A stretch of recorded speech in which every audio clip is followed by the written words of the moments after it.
Hello friends, welcome to icon G K adda and this is P के शर्मा। दोस्तों, जैसा कि आप लोगों को पता, हम लोग रेलवे एनटीपीसी का प्रीवियस ईयर यानी जनरल स्टडीज़ का प्रीवियस ईयर का पेपर देख रहे हैं। और दोस्तों, आपका ये जो पेपर है ये 22 फरवरी 2021 को हुआ था। और दोस्तों, ये शिफ्ट फर्स्ट का है। और दोस्तों, ये सेट नंबर 77 है। इसके पहले दोस्तों 76 यानी 76 सेट का वीडियोज दिया जा चुका है, जा करके उसे देख लीजिए ताकि आप सिलेक्शन पा सकें। और दोस्तों, क्वेश्चन किस टॉपिक से आ रहे हैं, किस सब्जेक्ट से आ रहे हैं, ये आपको आइडिया लग जाता है प्रीवियस ईयर का क्वेश्चन देखने से।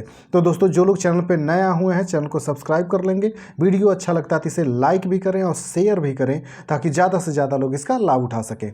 ठीक है दोस्तों, हम आते हैं अपने पहले क्वेश्चन पे। हमारा पहला क्वेश्चन है दोस्तों कि के 3 सक्रिय रूप रेटिनल और रेटिनाइक एसिड होते हैं। तो दोस्तों, ये जो होता है विटामिन ए के होते हैं।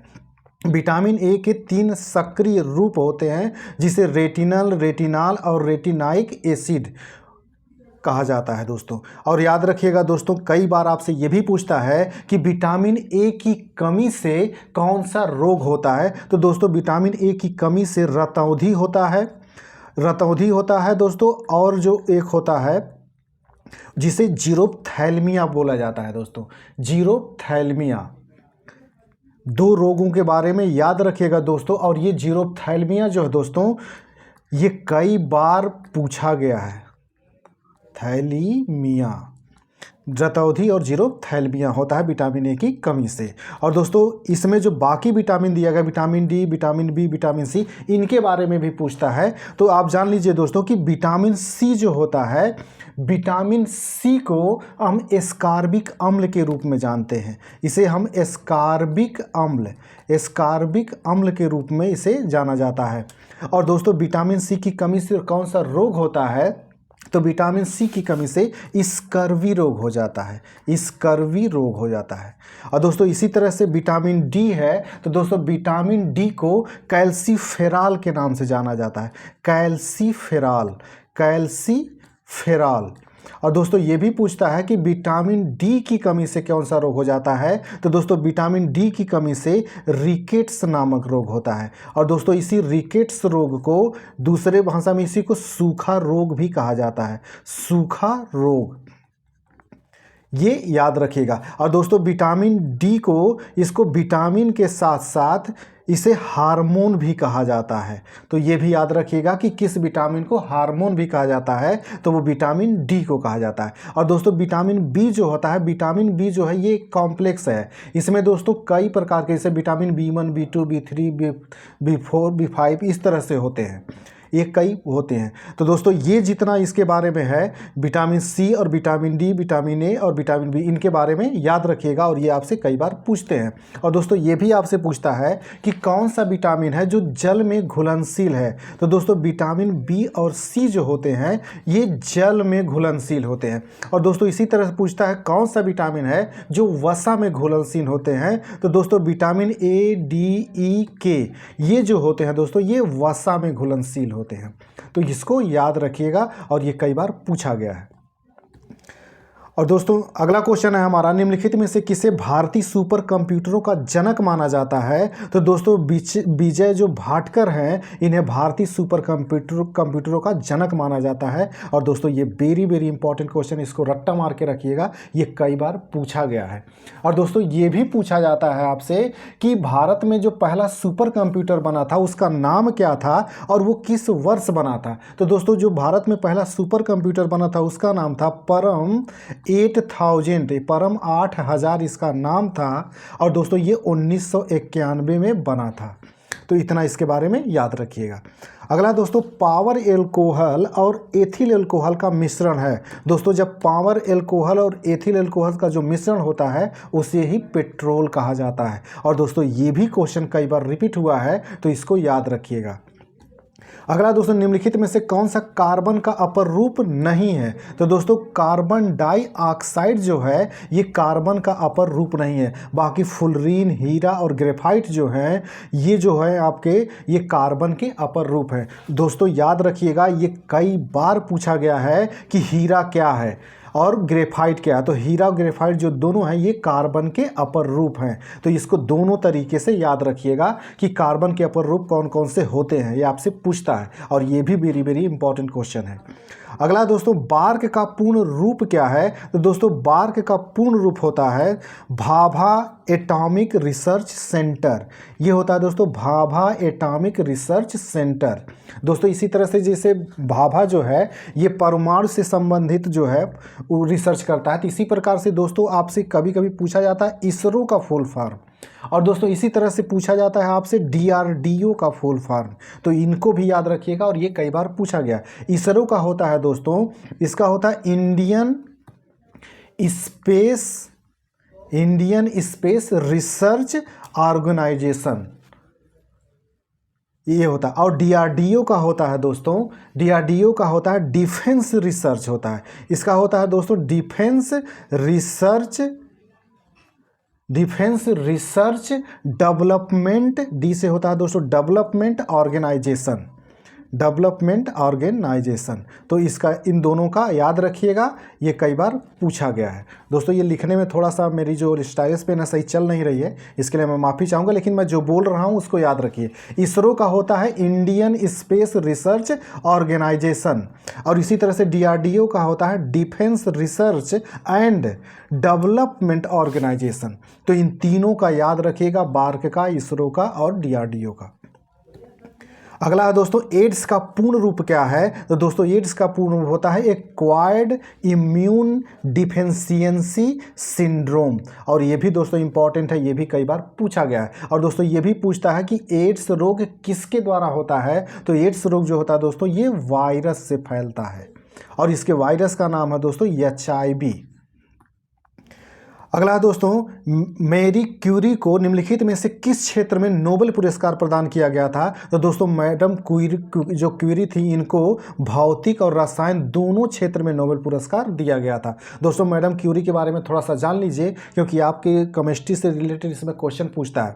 दोस्तों इनको भौतिक में जो नोबेल पुरस्कार दिया गया था वो इसलिए दिया गया था कि इन्होंने रेडियो एक्टिविटी की खोज किया था, रेडियो एक्टिविटी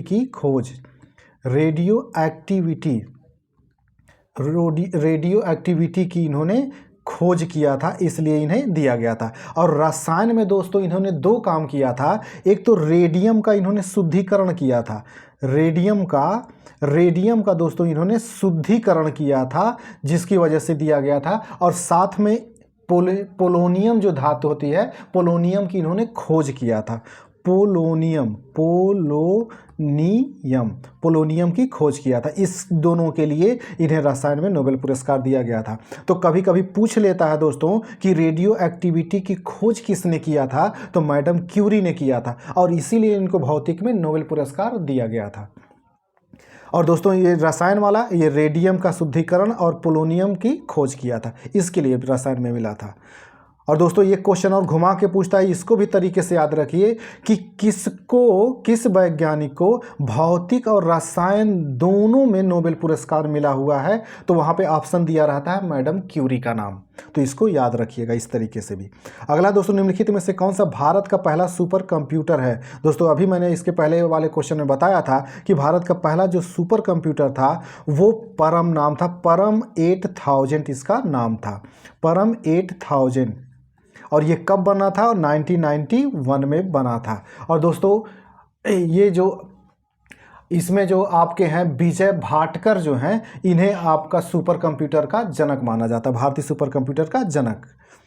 अगला दोस्तों ब्लीचिंग पाउडर का उपयोग किसके लिए नहीं किया जाता है, दोस्तों इसको ध्यान रखिए, इसमें कह रहा नहीं किया जाता है। तो दोस्तों इसमें जो होता है ब्रेड बनाने में इसका प्रयोग नहीं किया जाता है। बाकी दोस्तों पानी के को जो होता है कीटाणु रहित करने के लिए, रसायनों के ऑक्सीकरण के लिए, कपास की ब्लीचिंग के लिए इसका प्रयोग किया जाता है। तो दोस्तों ब्लीचिंग पाउडर का प्रयोग किसके लिए किया जाता है ये भी याद रखिएगा, खास करके ये पानी को कीटाणु रहित करने के लिए। और दोस्तों ये ब्रेड बनाने में जो प्रयोग किया जाता है वो बेकिंग सोडा का प्रयोग किया जाता है, दोस्तों बेकिंग सोडा। और इसी बेकिंग सोडा को दोस्तों हम सोडियम बाइकार्बोनेट के नाम से जानते हैं, सोडियम बाइकार्बोनेट के नाम से NaHCl CO3 के रूप में जानते हैं। सोडियम बाइकार्बोनेट, बेकिंग सोडा, इसका प्रयोग किया जाता है ब्रेड बनाने में, ब्रेड को फुलाने में ये काम आता है। अगला दोस्तों, निम्नलिखित में से कौन सी कंप्यूटर प्रोग्रामिंग लैंग्वेज नहीं है? तो दोस्तों ये जो C+++ 4 बार दे दिया गया है, ये नहीं है। जो दोस्तों याद रखिएगा, जो हमारी कंप्यूटर की जो C भाषा है, एक C होती है, एक C++, इस पे 2 ही प्लस होता है, लेकिन यहाँ पे 4 प्लस दिया है, इसलिए ये गलत हो गया। बाकी पाइथन हो गया, जावा हो गया, स्विफ्ट हो गई, ये कंप्यूटर प्रोग्रामिंग लैंग्वेज है। तो इनको भी याद रखिएगा। ये पूछ लेता है आपसे कि कौन सी कंप्यूटर प्रोग्रामिंग लैंग्वेज है, तो वहाँ पाइथन भी ऑप्शन बना सकता है, जावा को भी बना सकता है और स्विफ्ट को भी बना सकता है। और ये C भी होता है, भाषा C++ होता है। इसी तरह से दोस्तों आपने फोर्ट्रान के बारे में सुना होगा। ये सारी जितनी है ये कंप्यूटर लैंग्वेज होती हैं। और दोस्तों जो लोग चैनल पर नए हुए हैं, चैनल को सब्सक्राइब कर लेंगे। वीडियो अच्छा लगता है तो इसे लाइक भी करें और शेयर भी करें, ताकि ज़्यादा से ज़्यादा लोग इसका लाभ उठा सकें। अगला दोस्तों, किसी जंगम जोड़े की 2 हड्डियों के बीच पाए जाने वाले स्नेहक पदार्थ को क्या कहा जाता है? तो दोस्तों इसे कहा जाता है साइनोवियल द्रव। साइनोवियल द्रव जो होता है दोस्तों, जब 2 हड्डियां होती हैं इस तरह से आपस में जुड़ी हुई होती हैं, तो इनके बीच में जो द्रव होता है, वही जो द्रव होता है उसी को साइनोवियल द्रव कहा जाता है। और दोस्तों इसमें और याद रखिएगा, ये जो सेरेब्रोस्पाइनल द्रव होता है, सेरेब्रोस्पाइनल द्रव, ये जो होता है, जो आपका मस्तिष्क होता है, तो मस्तिष्क के बीच में जो पाया जाता है वो द्रव होता है। और ये मस्तिष्क का जो होता है, खोपड़ी जो आपकी होती है और मस्तिष्क के बीच में पाया जाता है ये द्रव, क्योंकि ये मस्तिष्क के लिए दोस्तों ये एक गद्दी का कार्य करता है। और इसी तरह से दोस्तों ये एमनियोटिक द्रव जो है दोस्तों, ये काफ़ी इंपॉर्टेंट है और कई बार पूछा गया है। दोस्तों जब बच्चा गर्भ में होता है, जब बच्चा गर्भ में रहता है, तो उसके चारों तरफ जो द्रव होता है वही एमनियोटिक द्रव होता है, और ये द्रव जो होता है बच्चे को किसी बाहरी प्रेशर से बचाता है, ताकि अगर इस पर चोट लगे तो द्रव जो है ये इसको रोक ले, बच्चे को चोट न लगने पाए। ये एमनियोटिक द्रव होता है। और दोस्तों यही एमनियोटिक द्रव जो है बच्चे के विकास में भी योगदान करता है। तो याद रखिएगा, ये सेरेब्रोस्पाइनल द्रव, साइनोवियल द्रव और एमनियोटिक द्रव, खासकर ये एमनियोटिक द्रव ये कई बार पूछा गया है कहाँ पाया जाता है। तो ये गर्भाशय जो प्रेगनेंसी के दौरान जो बच्चा होता है उसके चारों तरफ जो द्रव होता है उसी को एमनियोटिक द्रव कहा जाता है। अगला दोस्तों, दिसंबर 2008 में भारत सरकार ने इंस्पायर कार्यक्रम को प्रारंभ किया था। यह कार्यक्रम इनमें से किसका संवर्धन करने के लिए संबंधित है? तो दोस्तों इंस्पायर जो कार्यक्रम था ये विज्ञान और प्रौद्योगिकी को संवर्धन यानी विकास करने के लिए चलाया गया था। और ये करेंट का क्वेश्चन था दोस्तों। तो दोस्तों वर्तमान में कोई भी योजना गवर्नमेंट चला रही, जितनी भी योजनाएं हैं सबको अच्छे से याद रखिएगा, आपसे पूछता है। अगला दोस्तों, भारत की पहली राष्ट्रीय संगीत नृत्य एवं नाटक अकादमी कौन सी थी? तो दोस्तों पहली जो नाटक अकादमी थी वो संगीत नाटक अकादमी थी। और दोस्तों ये संगीत नाटक अकादमी के बारे में कई बार पूछा गया है, तो इसके बारे में कुछ फैक्ट याद रखिए। जैसे दोस्तों ये पूछा जाता है कि इसकी स्थापना किस वर्ष की गई थी? तो इसकी स्थापना 1952 में की गई थी, 1952 में, लेकिन ये कार्य करना शुरू किया था 1953 में। और दोस्तों ये भी पूछता है कि ये संगीत नाटक अकादमी कहाँ स्थित है? तो दोस्तों ये दिल्ली में स्थित है। और दोस्तों खास करके ये जो इसकी स्थापना वाला वर्ष है और ये कहाँ पे है, ये दोनों याद रखिएगा, ये कई बार पूछा गया है। अगला दोस्तों, फरवरी 1919 में सत्याग्रह सभा की स्थापना किसके द्वारा की गई थी? तो दोस्तों ये सत्याग्रह की स्थापना मोहनदास करमचंद गांधी यानी गांधी जी के द्वारा की गई थी। दोस्तों थोड़ा सा इसके बारे में जान लीजिए, इस सत्याग्रह के बारे में। पहला तो ये कि इस सत्याग्रह की ज़रूरत क्यों पड़ी थी? दोस्तों आप लोगों को पता है कि 1919 में ही रॉलेट एक्ट आया था। रॉलेट एक्ट जो आया होता दोस्तों, इस रॉलेट एक्ट के माध्यम से किसी को भी गिरफ्तार कर लिया जाता था, और वो व्यक्ति ना ही वकील कर सकता था, ना ही कोई दलील दी जा सकती थी, उसे कब तक बंद करके रखा जा सकता था, कोई समय सीमा निर्धारित नहीं थी। इसी के विरोध में गांधी जी ने एक सत्याग्रह सभा किया था। वही सत्याग्रह सभा के बारे में आपसे पूछा गया है, और ये फरवरी 1919 में इन्होंने सत्याग्रह सभा किया था। तो याद रखिएगा, इसको घुमा करके क्वेश्चन पूछता है कि और गांधी जी ने जो 1919 में सत्याग्रह सभा की स्थापना किया था वो किसके विरोध में किया था? तो वो दोस्तों ये 1919 का जो रॉलेट एक्ट था जिसे काला कानून भी कहा जाता है, रॉलेट एक्ट को दोस्तों काला कानून भी कहा जाता है, इसी के विरोध में गांधी जी ने किया था। तो इतना फैक्ट इसके बारे में आप याद रखेंगे। अगला दोस्तों 2011 की जनगणना के अनुसार भारत में शहरी ग्रामीण जनसंख्या अनुपात लगभग कितना है? तो दोस्तों ये 31:69 है, यानी कि 31:69 है। 31% दोस्तों टोटल जो आपकी शहरी आबादी है 2011 की जनगणना के अनुसार 31.16% है। तो यही पूछ रहा है कि कितनी शहरी जनसंख्या है और कितनी ग्रामीण जनसंख्या, इसी का अनुपात आपसे पूछ रहा है। और दोस्तों इसके साथ इस फैक्ट के बारे में और चीज़ याद रखिएगा जो कई बार पूछा गया है, ये आपसे पूछा जाता है कि सबसे ज़्यादा शहरी आबादी किस राज्य में है? तो दोस्तों वो महाराष्ट्र में है। महाराष्ट्र दोस्तों, महाराष्ट्र को शॉर्ट फॉर्म में MH लिखा जाता है, तो महाराष्ट्र में है। और दोस्तों ये भी पूछता है कि सबसे ज़्यादा प्रतिशत में शहरी आबादी कहाँ पे है? तो दोस्तों वो जो है वो गोवा में है। और दोस्तों ये भी पूछता है कि सबसे कम शहरी आबादी प्रतिशत में कहाँ पे है? तो वो हिमाचल प्रदेश में है। और हिमाचल प्रदेश को शॉर्ट फॉर्म में दोस्तों HP लिखा जाता है, हिमाचल प्रदेश। तो याद रखिएगा सबसे ज़्यादा आबादी जनसंख्या के हिसाब से सबसे ज़्यादा शहरी जनसंख्या जो है वो महाराष्ट्र में है, प्रतिशत में सबसे ज़्यादा गोवा में है और प्रतिशत में सबसे कम जो है वो हिमाचल प्रदेश में है। तो इतना फैक्ट आप याद रखिएगा और ये पूछा जाता है आपसे। और दोस्तों जो लोग चैनल पर नए आए हैं चैनल को सब्सक्राइब कर लेंगे, वीडियो अच्छा लगता है तो इसे लाइक भी करें और शेयर भी करें ताकि ज़्यादा से ज़्यादा लोग इसका लाभ उठा सकें। अगला दोस्तों सेंसेक्स बॉम्बे स्टॉक एक्सचेंज की शीर्ष कितनी कंपनियों का एक सूचकांक है? तो दोस्तों ये जो टोटल है ये 30 कंपनियों का सूचकांक है। और दोस्तों इसके बारे में बॉम्बे स्टॉक एक्सचेंज के बारे में कई बार पूछा जाता है कि इसकी स्थापना कब हुई थी? तो इसकी स्थापना दोस्तों 1875 में हुई थी। तो इसको याद रखिएगा। और दोस्तों ये एशिया का सबसे पुराना बॉम्बे स्टॉक एक्सचेंज है और इसका जो मापक होता है दोस्तों उसी को सेंसेक्स कहा जाता है। इतना इसके बारे में याद रखें। और दोस्तों यही याद रखिएगा ये 30 कंपनियां हैं इसमें मात्र। अगला दोस्तों गिरीश कर्नाड जिनका 2019 में देहावास हो गया को वर्ष में पद्मश्री से सम्मानित किया गया था। तो दोस्तों ये पूछ रहा है इन्हें किस वर्ष में पद्मश्री सम्मानित किया गया था? तो दोस्तों इन्हें 1974 में पद्मश्री से सम्मानित किया गया था। दोस्तों ये करंट का क्वेश्चन था लेकिन आपके लिए एक सबक है। ये याद रखिएगा अगर कोई बड़ी पर्सनालिटी जिसको जैसे पद्म विभूषण मिला हो, नोबेल पुरस्कार मिला हो, खेल रत्न पुरस्कार मिला हो, ऐसे व्यक्ति की अगर कोई मृत्यु होती है तो आप याद रखिएगा उनके बारे में कि उनको किस वर्ष में कौन सा पुरस्कार मिला था। अगला क्वेश्चन है दोस्तों भारतीय संविधान के अनुसार प्रत्येक व्यक्ति जिसे गिरफ्तार करके हिरासत में लिया गया है को गिरफ्तारी के स्थान से मजिस्ट्रेट की अदालत तक की यात्रा के लिए आवश्यक समय को छोड़कर उस गिरफ्तारी के घंटों की अवधि के भीतर निकटतम मजिस्ट्रेट के समक्ष पेश किया जाएगा। दोस्तों इस क्वेश्चन को सामान्य भाषा में समझिए। ये कह रहा है कि अगर किसी व्यक्ति को गिरफ्तार किया जाता है तो जब गिरफ्तार किया जाता है दोस्तों व्यक्ति को तो कितने घंटे के अंदर उसे मजिस्ट्रेट के सामने प्रस्तुत करना होता है। और जब प्रस्तुत करेंगे तो जहाँ से इसको गिरफ्तार किए रहेंगे मजिस्ट्रेट तक जाने तक जो समय लगेगा इस समय को छोड़ करके तो टोटल जो होता है दोस्तों 24 घंटे के अंदर उसे मजिस्ट्रेट के सामने प्रस्तुत करना होता है। और ये जो व्यवस्था है दोस्तों ये अनुच्छेद 22 के तहत दिया गया है।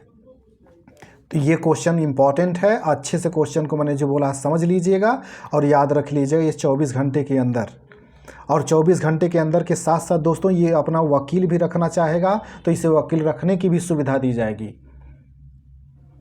अगला दोस्तों ग्रेट विक्टोरिया मरुस्थल कहाँ पर स्थित है? तो दोस्तों ग्रेट विक्टोरिया मरुस्थल जो है दोस्तों ये ऑस्ट्रेलिया में स्थित है। और दोस्तों ये कई बार पूछा गया है कि ग्रेट विक्टोरिया मरुस्थल किस देश में स्थित है? तो ये ऑस्ट्रेलिया में स्थित है। दोस्तों ऑस्ट्रेलिया में ग्रेट विक्टोरिया मरुस्थल के साथ साथ और भी कई मरुस्थल हैं जिनके बारे में पूछता है। जैसे आपसे पूछता है गिब्सन मरुस्थल, गिब्सन, और दोस्तों यह एक होता है सिम्पसन। ये जो तीनों हैं दोस्तों, विक्टोरिया, ग्रेट विक्टोरिया मरुस्थल, गिब्सन मरुस्थल, सिप्सन मरुस्थल, ये जो तीनों हैं ये ऑस्ट्रेलिया में स्थित हैं और इनके बारे में याद रखिएगा। अगला है दोस्तों, निम्नलिखित में से किसे भारतीय संविधान के अनुच्छेद 161 के तहत क्षमादान देने की शक्ति प्रदान की गई है? तो दोस्तों अनुच्छेद 161 के तहत राज्यपाल को क्षमादान देने की शक्ति प्रदान की गई है। दोस्तों इसी तरह से याद रखिएगा कि राष्ट्रपति को भी क्षमादान की शक्ति प्रदान की गई है। तो उसे किस अनुच्छेद के तहत दिया गया है? तो अनुच्छेद जो है दोस्तों 72, आर्टिकल 72 के तहत दिया गया है। और दोस्तों याद रखिए यहाँ पे कि राज्यपाल को जो शक्ति दी गई है और राष्ट्रपति के पास जो क्षमादान की शक्ति है, दोनों में कुछ अंतर है। जैसे कि राष्ट्रपति जो होते हैं दोस्तों, ये मृत्यु दंड अगर किसी व्यक्ति को दिया गया है तो उसे भी क्षमा कर सकते हैं। और साथ में जो सैनिक न्यायालय होता है दोस्तों, जो सेना होती है हमारी, उनके न्यायालय अलग होते हैं। अगर सैनिक न्यायालय ने कोई निर्णय दिया है तो उसका भी, अगर किसी, मान लीजिए कोई है जिसको इसने सज़ा सुनाया है, तो उसके भी सज़ा को कम कर सकता है राष्ट्रपति। लेकिन ये दोनों अधिकार राज्यपाल को नहीं प्राप्त है। राज्यपाल किसी के मृत्यु दंड को समाप्त नहीं कर सकता है और ना ही सैनिक न्यायालय के दिए हुए किसी निर्णय या कोई भी सज़ा दी है तो उसको कम कर सकता है या कुछ कर सकता है। तो याद रखिएगा इतने फैक्ट इसके बारे में, ये आपसे पूछा जाता है। 161 के तहत राज्यपाल की क्षमादान शक्ति है और अनुच्छेद 72 72 के तहत राष्ट्रपति को है। और कौन सा अंतर है ये भी याद रखिएगा, ये भी कई बार पूछा गया है। दोस्तों जो लोग चैनल पर नए हुए हैं चैनल को सब्सक्राइब कर लेंगे, वीडियो अच्छा लगता है तो इसे लाइक भी करें और शेयर भी करें ताकि ज़्यादा से ज़्यादा लोग इसका लाभ उठा सकें। अगला क्वेश्चन है दोस्तों, ब्रिटिश के नमक एकाधिकार के खिलाफ महात्मा गांधी द्वारा आयोजित अहिंसक विरोध दांडी यात्रा को समाप्त हो गई थी। तो दांडी यात्रा कब समाप्त हो गई थी दोस्तों, ये पूछ रहा है। दोस्तों इसमें याद रखना, पूछ रहा है समाप्त हो गई। तो दोस्तों ये समाप्त जो हुई थी 6 अप्रैल 1930 को। अब दोस्तों इसके बारे में, ये दांडी जो यात्रा है दोस्तों, इसके बारे में कई बार पूछा गया है, तो इसके बारे में कई फैक्ट हैं वो जान लीजिए। जैसे दोस्तों यही पूछता है पहला कि दांडी यात्रा शुरू कब की गई थी। तो दोस्तों दांडी यात्रा की शुरुआत गांधी जी ने जो शुरू किया था, ये 12 मार्च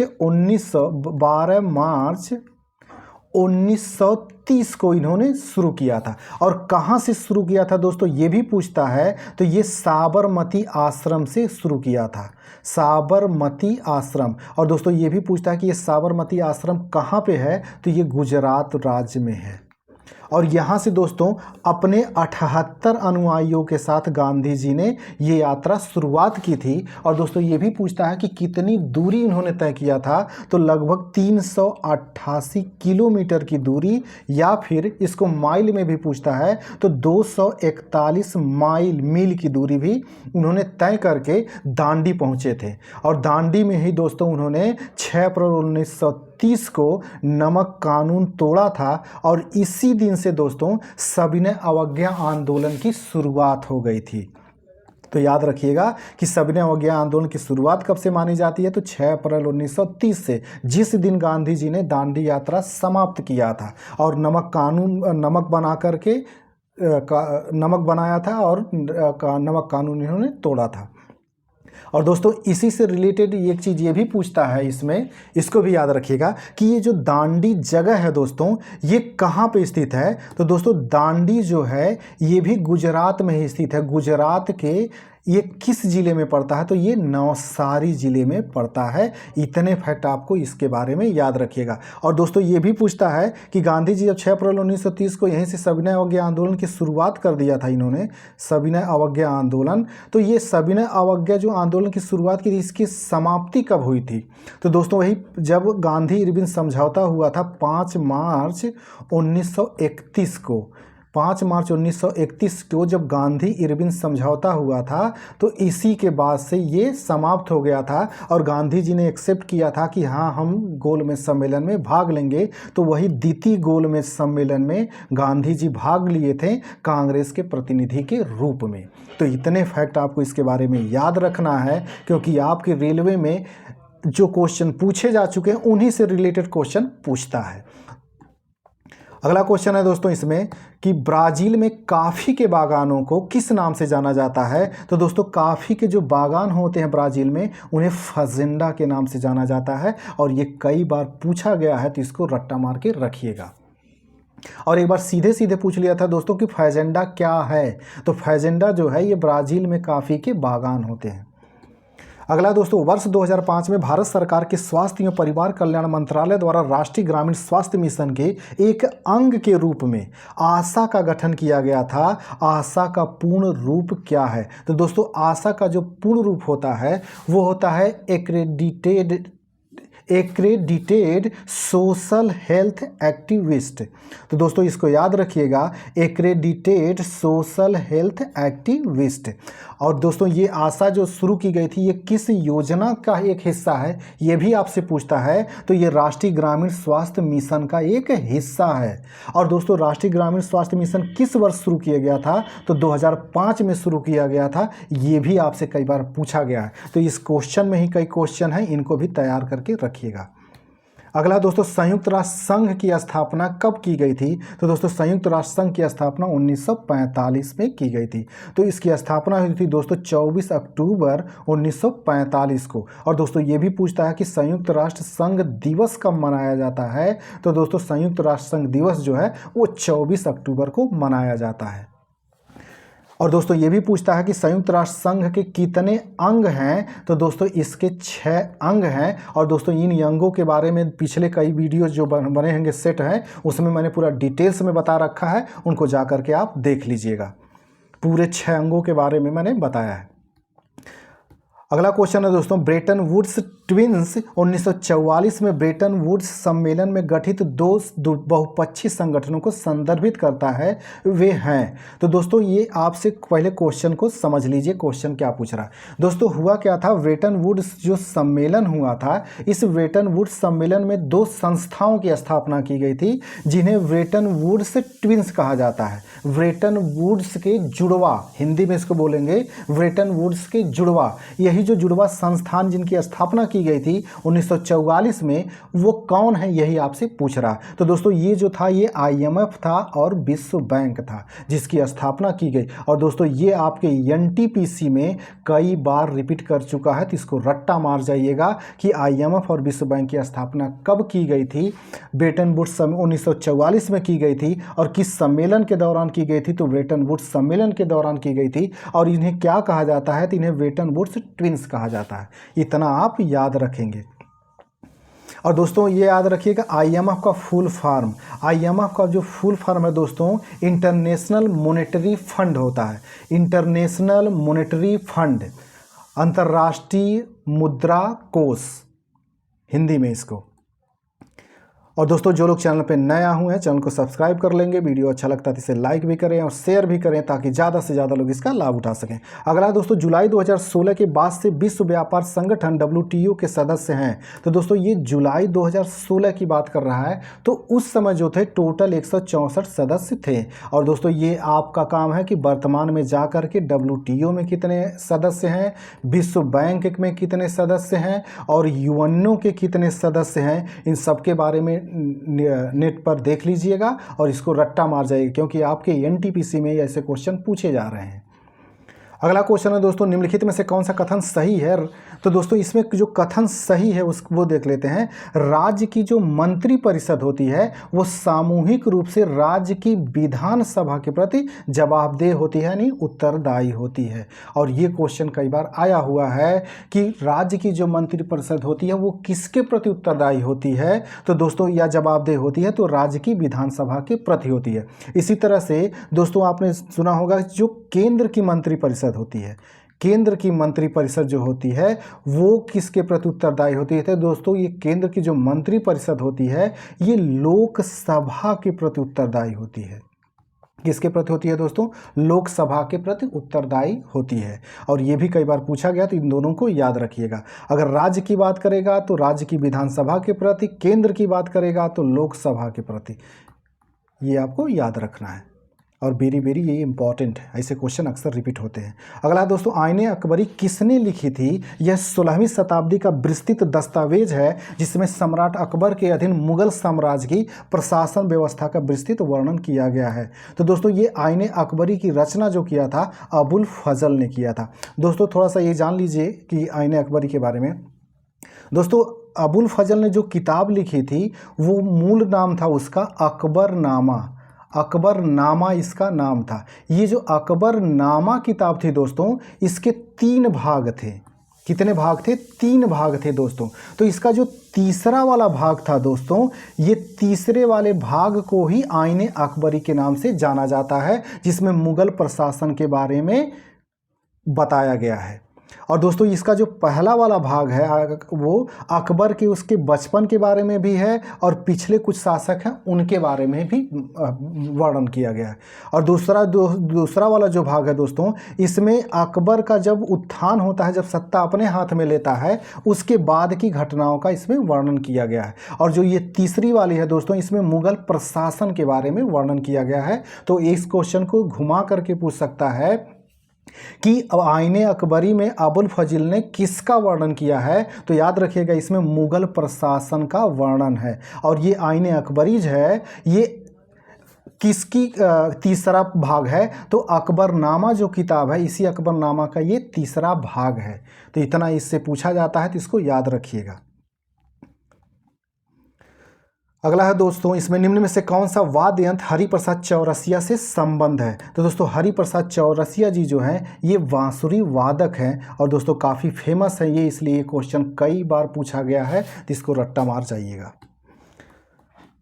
अगला क्वेश्चन दोस्तों, भारतीय राष्ट्रीय महासागरीय सूचना सेवा केंद्र इनमें से किस शहर में स्थित है? तो दोस्तों ये जो है ये हैदराबाद में स्थित है। और दोस्तों जो लोग चैनल पर नया हो, चैनल को सब्सक्राइब कर लेंगे, वीडियो अच्छा लगता है तो इसे लाइक भी करें और शेयर भी करें, ताकि ज़्यादा से ज़्यादा लोग इसका लाभ उठा सकें। अगला दोस्तों, भारत का पहला स्वतंत्रता संग्राम 10 मई 1857 को कहाँ से शुरू हुआ था? तो दोस्तों ये शुरू कहाँ से हुआ था? तो ये मेरठ से हुआ था। और दोस्तों इसी को याद रखिएगा, इसी क्वेश्चन को आपको घुमा करके पूछता है कि भारत का पहला स्वतंत्रता से संग्राम जिसे कहा जाता है, या भारत का जो महान विद्रोह है, ये कब शुरू हुआ था, किस दिन? तो 10 मई 1857 को ये शुरू हुआ था। और दोस्तों इसी के बाद 11 मई को ये लोग दिल्ली पहुंच गए थे और 12 मई को दिल्ली पर इन लोगों ने कब्जा कर लिया था। और दोस्तों इसके बारे में 1857 के विद्रोह के बारे में कई बार मैंने क्वेश्चन आया है, तो उसके बारे में डिटेल्स बताया है, वो किसी अन्य सेट में है, उसको जाकर के देख लीजिएगा। अगला दोस्तों, निम्नलिखित में से कौन सी पहाड़ियाँ पश्चिम घाट से संबंधित नहीं है? तो दोस्तों ये जो महेंद्रगिरी पहाड़ी है ये पश्चिम घाट से संबंधित नहीं है। दोस्तों पहले समझ लीजिए कि हमारे वहाँ जो घाट हैं वो पूर्वी घाट पश्चिमी घाट किसे कहते हैं। दोस्तों जब भारत का इस तरह से मैप देखेंगे, दक्षिण वाला हिस्सा देखेंगे आप इस तरह से, तो इधर वाला जो दाहिना वाला हिस्सा है जो पश्चिम बंगाल से लेकर के तमिलनाडु के कन्याकुमारी तक पड़ता है, और इसी तरह से दोस्तों ये जो गुजरात से लेकर के कन्याकुमारी तक हिस्सा है, यही जो होते हैं हमारे तट हैं। तो जो पश्चिम बंगाल से लेकर के कन्याकुमारी तक है इसी को हम पूर्वी घाट कहते हैं। और दोस्तों ये जो गुजरात से लेकर के कन्याकुमारी तक है इसको हम पश्चिमी घाट कहते हैं, तो इसको याद रखिएगा। और ये जो महेंद्रगिरी है दोस्तों ये उड़ीसा राज्य में पड़ता है, और उड़ीसा जो है ये पूर्वी घाट में है। और आपसे क्वेश्चन पूछ रहा है कि पश्चिमी घाट से संबंधित नहीं है, यानी कि कौन पूर्वी घाट से संबंधित है, तो महेंद्रगिरी जो है ये पूर्वी घाट से संबंधित है। बाकी दोस्तों अन्नामलाई जो हो गया, सह्याद्री हो गई, नीलगिरी पहाड़ियाँ जो हो गई, ये आपकी जो होती हैं ये पश्चिमी घाट से संबंधित हैं। अगला क्वेश्चन है दोस्तों, भारत का इनमें से कौन सा स्थल यूनेस्को की विश्व धरोहर स्थलों की सूची में शामिल नहीं है? तो दोस्तों इसमें शामिल जो नहीं है वो आनंद भवन है। आनंद भवन शामिल नहीं है, बाकी भीमबेटका, सांची, खजुराहो ये शामिल है। दोस्तों इसमें जो ऑप्शन दिए गए हैं उनके बारे में जान लीजिए। आपसे पूछता है कि आनंद भवन कहाँ स्थित है, तो दोस्तों आनंद भवन जो है ये इलाहाबाद को दोस्तों ELD शॉर्ट फॉर्म में लिखते हैं, तो ELD जो वर्तमान में प्रयागराज के नाम से जाना जाता है वहाँ पे है। और यही जो है आनंद भवन दोस्तों जवाहरलाल नेहरू जी का घर है, मोतीलाल नेहरू का घर। और दोस्तों इसके आपके भीमबेटका के बारे में पूछता है कि ये किस राज्य में स्थित है, तो दोस्तों ये मध्य प्रदेश में स्थित है। भीमबेटका जो है दोस्तों ये कहाँ पे स्थित है? मध्य प्रदेश में स्थित है। और किस लिए फेमस है दोस्तों? तो यहाँ पे दोस्तों ये जो भित्ति चित्रकारी है उसके लिए ये फेमस है, भित्ति चित्रकारी। और दोस्तों इसी तरह से सांची पूछता है कहाँ पे है, तो दोस्तों सांची जो है ये भी मध्य प्रदेश में स्थित है। और दोस्तों पूछता है आपका खजुराहो जो है ये कहाँ पे स्थित है? तो दोस्तों खजुराहो भी आपका एमपी में ही स्थित है और खजुराहो के जो मंदिर हैं दोस्तों काफ़ी फेमस हैं। तो उनके बारे में पूछता है कि इन मंदिरों का निर्माण किसने करवाया था? तो ये मंदिरों का निर्माण दोस्तों चंदेल शासकों ने करवाया था। और ये कई बार पूछा गया है कि चंदेल शासकों द्वारा निर्माण मंदिर कहाँ पे स्थित है? तो वो खजुराहो में स्थित है। इतना आप फैक्ट इसके बारे में याद रखेंगे। अगला दोस्तों, बांग्लादेश में जमुना नाम से प्रसिद्ध नदी को भारत में कहा जाता है। तो दोस्तों बांग्लादेश में जिसको हम जमुना के नाम से जानते हैं, भारत में उसे हम ब्रह्मपुत्र के नाम से जानते हैं। अब दोस्तों ये जान लीजिए कि ब्रह्मपुत्र नदी के बारे में, क्योंकि अक्सर आपकी ज्योग्राफी में ब्रह्मपुत्र नदी के बारे में पूछता है। तो दोस्तों ये जान लीजिए कि ब्रह्मपुत्र नदी के बारे में आप जब भारत का इस तरह से मैप देखेंगे दोस्तों, इस तरह से भारत का मैप, ये बांग्लादेश है दोस्तों इधर। तो दोस्तों ये यहाँ से निकलती है इस हिस्से से, इसको याद रखिएगा, यहाँ से ये निकलती है, इस तरह से आती है। तो दोस्तों ये कहाँ से निकलती है आपसे ये भी पूछता है। तो दोस्तों ये जो आपका कैलाश मानसरोवर झील है दोस्तों, उसी के बगल में एक हिमनद है जिसका नाम है दोस्तों चेमा युंग डुंग हिमनद। चेमा युंग डुंग जो है दोस्तों, युंग डुंग एक हिमनद है, यहाँ से निकलती है और जब तिब्बत में आती है तो तिब्बत में इसका क्या नाम हो जाता है आपसे ये भी पूछता है। तो तिब्बत में इसे सांगपो नाम से जानते हैं। और दोस्तों जब ये यहाँ से निकल कर के फिर अरुणाचल प्रदेश में आती है तो अरुणाचल प्रदेश में इसे किस नाम से जाना जाता है? तो दोस्तों अरुणाचल प्रदेश में इसे दिहांग नाम से जाना जाता है। किस नाम से दोस्तों? दिहांग। तो ये याद रखिएगा दोस्तों, ये अरुणाचल प्रदेश में इसे दिहांग नाम से जानते हैं और तिब्बत में इसे सांगपो नाम से जानते हैं। और जब यही असम में प्रवेश करती है दोस्तों, असम में, तो इसी में दो नदियां मिल जाती हैं अरुणाचल प्रदेश में, दिहांग और लोहित, तब इसका नाम पड़ता है दोस्तों ब्रह्मपुत्र। तब इसका नाम पड़ता है ब्रह्मपुत्र। और दोस्तों यही ब्रह्मपुत्र नदी है जिसके बीचों बीच में माजुली द्वीप पाया जाता है, जिसे नदी द्वीप के नाम से जाना जाता है, माजुली द्वीप। और यही पूछता है दोस्तों कि माजुली द्वीप जो है ये किस नदी द्वारा निर्मित है? तो ये ब्रह्मपुत्र नदी द्वारा निर्मित है और विश्व का सबसे बड़ा ये नदी द्वीप है। तो इतना आप याद रखेंगे कि ब्रह्मपुत्र नदी का उद्गम कहाँ से होता है? चेमा युंग डुंग हिमनद से होता है और तिब्बत में इसे सांगपो के नाम से जाना जाता है। जब ये अरुणाचल प्रदेश में प्रवेश करती है तो अरुणाचल प्रदेश में इसका नाम जो होता है दोस्तों ये दिहांग हो जाता है। अरुणाचल प्रदेश में दो नदियां आकर के मिलती हैं, दिबांग और लोहित, तब इसका नाम पड़ जाता है वहाँ से ब्रह्मपुत्र। और यही जब ब्रह्मपुत्र बांग्लादेश में आती है तब इसी का नाम हो जाता है दोस्तों जमुना, और इसे बांग्लादेश में जमुना नाम से जाना जाता है। और फिर इसी में आकर के गंगा मिलती है। इतने फैक्ट आप याद रखेंगे दोस्तों, आपसे कई बार पूछा गया है। अगला दोस्तों, महात्मा गांधी ने किस आंदोलन के दौरान करो या मरो का नारा दिया था? तो दोस्तों भारत छोड़ो आंदोलन के दौरान जो है गांधी जी ने करो और मरो का नारा दिया था। दोस्तों ये भारत छोड़ो आंदोलन के बारे में थोड़ा सा जान लीजिए, ये आपसे पूछता है। पहला तो ये पूछता है दोस्तों इसकी शुरुआत कब हुई थी? तो दोस्तों इसकी शुरुआत 8 अगस्त 1942 को हुई थी। 8 अगस्त 1942 को हुई थी भारत छोड़ो आंदोलन की शुरुआत हुई थी। दोस्तों भारत छोड़ो आंदोलन का प्रस्ताव जो था ये कहाँ पारित किया गया था? तो दोस्तों ये बम्बई के ग्वालियर टैंक में पारित किया गया था। ग्वालियर टैंक में। और दोस्तों ये भी पूछता है कि भारत छोड़ो आंदोलन दिवस कब मनाया जाता है? तो दोस्तों ये 9 अगस्त को मनाया जाता है। और दोस्तों भारत छोड़ो आंदोलन जब शुरू हुआ था तो सारे जितने भी राष्ट्रीय नेता थे सबको गिरफ्तार कर लिया गया था। ब्रिटिश सरकार ने, अंग्रेजों ने सबको गिरफ्तार कर लिया था। तो किस अभियान के तहत उन्हें गिरफ्तार किया था ये भी आपसे पूछता है। तो उस अभियान का नाम था जो ब्रिटिश गवर्नमेंट चला रही थी, जीरो आवर जो दोस्तों था, जीरो आवर के तहत सभी नेताओं को गिरफ्तार कर लिया गया था। इतना इसके बारे में दोस्तों आप लोग याद रखिएगा। और इसी दौरान दोस्तों गांधी जी ने करो और मरो का नारा दिया था। तो दोस्तों याद रखिएगा करो और मरो का नारा किसने दिया था? तो गांधी जी ने दिया था और भारत छोड़ो आंदोलन के दौरान दिया था। अगला क्वेश्चन है दोस्तों, भारत की किस पंचवर्षीय योजना की अवधि मार्च 2017 में समाप्त हुई? तो दोस्तों ये जो 12वीं पंचवर्षीय योजना थी और ये अंतिम योजना थी दोस्तों, अंतिम पंचवर्षीय योजना थी, यही मार्च 2017 में समाप्त हुई थी। तो दोस्तों 12वीं पंचवर्षीय योजना के बारे में थोड़ा सा जान लीजिए, क्योंकि ये अंतिम पंचवर्षीय योजना थी, इसलिए इसे आपके जीके में पूछा जाता है। पहला तो यही पूछा जाता है दोस्तों कि इसका जो समय था वो कब था। तो दोस्तों इसका जो समय था 2012 से लेकर के 2017 तक था। और दोस्तों ये भी पूछा जाता है कि इसकी मेन थीम यानी विषय इसका क्या रखा गया था 12वीं पंचवर्षीय योजना का। तो इसका विषय रखा गया था दोस्तों तीव्र समावेशी और सतत विकास। तीव्र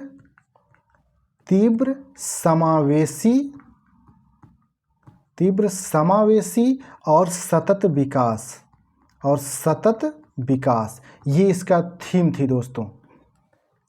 और दोस्तों ये भी पूछा जाता है कि योजना आयोग जो योजना आयोग था इसकी स्थापना कब हुई थी। तो दोस्तों जो योजना आयोग थी इसकी स्थापना 15 मार्च 1950 को हुई थी। 15 मार्च 1950 को हुआ था। और दोस्तों इसी योजना आयोग को समाप्त करके 1 जनवरी 2015 को नीति आयोग की स्थापना की गई थी। तो दोस्तों याद रखिएगा कि दोनों के बारे में 15 मार्च 1950 को योजना आयोग की स्थापना हुई थी और इसको समाप्त कर दिया गया 1 जनवरी 2015 को, और नीति आयोग की स्थापना की गई। तो इसको घुमा करके पूछता है कि योजना आयोग का स्थान किस संस्थान ने लिया है। तो उसका स्थान लिया है नीति आयोग ने। तो इसको कैसे भी पूछे दोस्तों तो इसको याद रखिएगा इतने सारे फैक्ट को।